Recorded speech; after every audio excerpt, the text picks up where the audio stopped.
Bonjour, dans cette vidéo, nous allons examiner l'historique des commandes, terminées, annulées et celles en cours. Nous allons également modifier des commandes et en particulier celle d'un accueil à l'aéroport.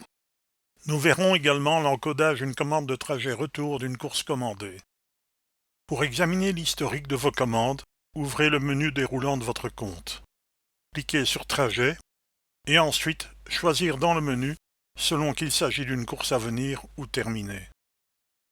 Nous allons ici examiner l'historique des courses terminées d'un compte client dont nous avons préservé l'anonymat. On constate dans cet historique que ces différentes courses peuvent être listées en rouge, course annulée, ou en noir, course réalisée. Nous verrons plus loin que lorsque vous modifiez une commande existante, le système en crée une nouvelle qui apparaîtra donc en noir dans l'historique des courses à venir et confirmera à l'écran que votre commande est enregistrée. En même temps, la commande originelle sera annulée, celle-ci apparaîtra donc en rouge dans votre historique. Important à savoir, si un administrateur du compte société, disposant des pouvoirs étendus, Admin+, commande avec le compte d'un autre administrateur, cette commande apparaîtra seulement dans l'historique de cet autre administrateur. Pour plus d'explications à ce sujet, voir nos vidéos sur la gestion du compte société et sur les commandes. En cliquant sur le numéro de la course qui se trouve au début de la ligne, on peut voir l'ensemble des données qui ont été encodées lors de la création de la commande. Chaque page de cet historique contient au maximum 10 lignes de course. Pour voir les suivantes, il suffit de cliquer sur les flèches au bas de la page. Le signe plus dans le rond orange vous renvoie immédiatement vers l'écran d'encodage d'une nouvelle commande. Nous allons maintenant modifier une commande existante. On affiche donc les courses à venir comme expliqué juste avant. On clique sur le numéro ID de la course au début de la ligne. L'écran suivant affiche tout ce qui a été encodé lors de la commande. On clique ensuite sur Action.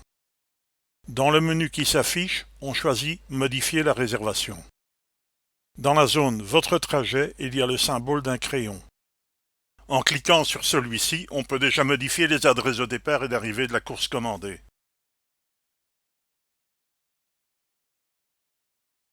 C'est également ici que vous pouvez modifier la date et l'heure de la commande. Vous pouvez aussi modifier le choix des options, voiture basse, grand coffre. Dès que les modifications nécessaires dans cette zone de commande ont été apportées, vous cliquez sur Enregistrer les modifications. La confirmation de celle-ci s'affiche. Il vous est encore loisible ici de choisir une autre catégorie de véhicules que celle définie lors de la commande originelle, taxi, business ou van. Le prix du devis de la course s'adapte automatiquement en conséquence.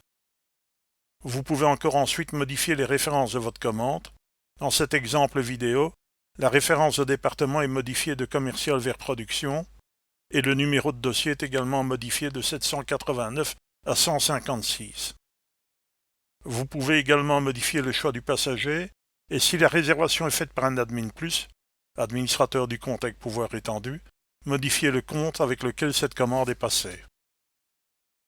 Tout cela étant fait, vous devez, lors de chaque modification de commande, redéfinir votre choix de mode de paiement, puis confirmer votre commande.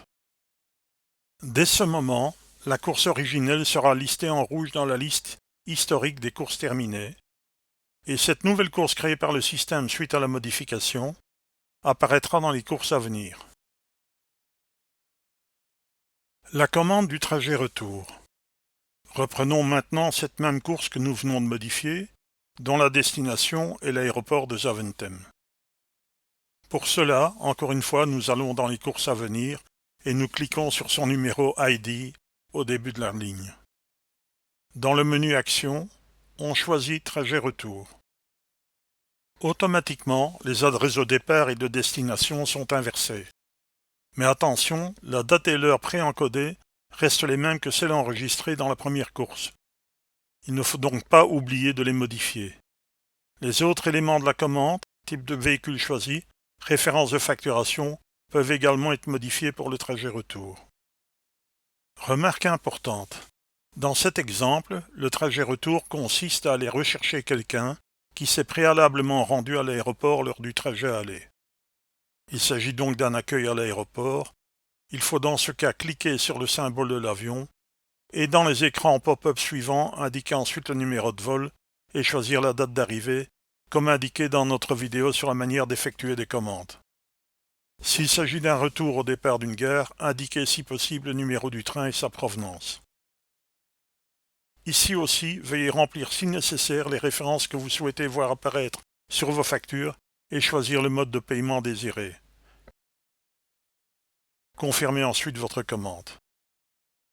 Dans le menu Actions de la course, vous avez également la possibilité de suivre la localisation et la progression du chauffeur lors de son approche vers le lieu de prise en charge du client. Exactement comme peut le faire le passager, pour lequel vous auriez indiqué dans la fiche le numéro de GSM. Nous allons maintenant modifier une course commandée pour un accueil à l'aéroport de Zaventem et dont la destination finale est le boulevard Papsem. Cette commande est enregistrée pour le vol SN 2104 qui arrive le 26 septembre. Finalement, le passager change sa date d'arrivée pour le même numéro de vol, mais qui arrive le lendemain 27 septembre. Lorsqu'une commande d'accueil à l'aéroport est liée à une date et un numéro de vol, ce qui assure un suivi automatique en cas de retard ou d'avance à l'atterrissage, cette commande reste liée à cette date et à ce numéro de vol.